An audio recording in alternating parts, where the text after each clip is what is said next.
Just before I share these 5 reasons for using teacher-led storytelling in a classroom, I think I have to tell you a story. I think it's important to have a point of reference, don't you?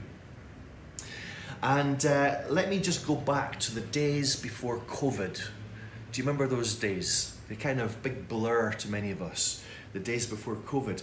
And I was downstairs in my local cafe in Barcelona. And I was, I was working on my iPad, as I sometimes do.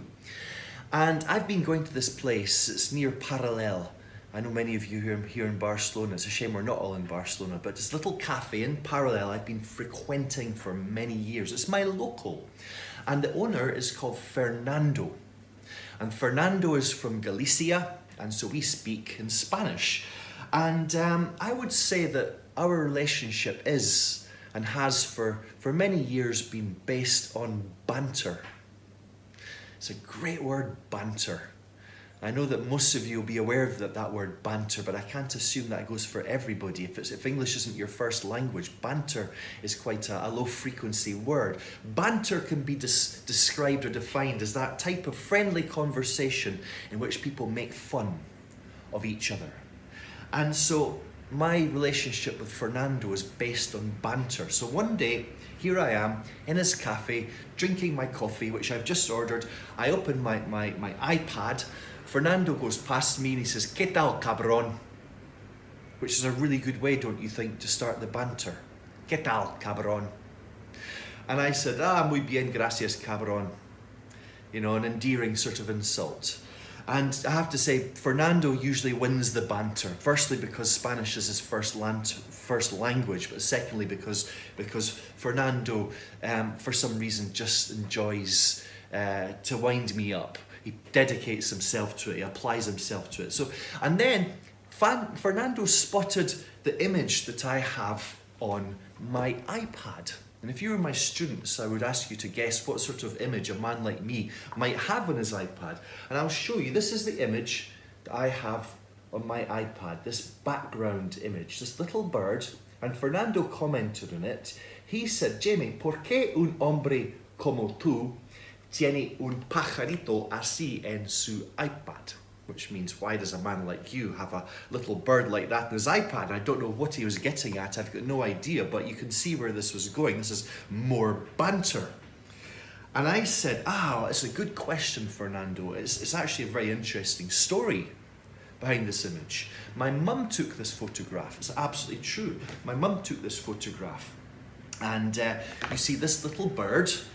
It landed on a tree in her garden a few Christmases ago. My mum loves birds. She's a good photographer. When she saw it, she took out her camera and snapped this pic. Now, Fernando looked at me very skeptically and said, "¿Qué tonterías? Ese no es un pajarito escocés. What nonsense, that's not a Scottish bird." To which I said, "You're absolutely right, Fernando. This is," in the chat, what do you call that kind of bird that travels maybe when it gets cold in its natural habitat? Jessica, 10 points to you for identifying the type of bird. It is a waxwing.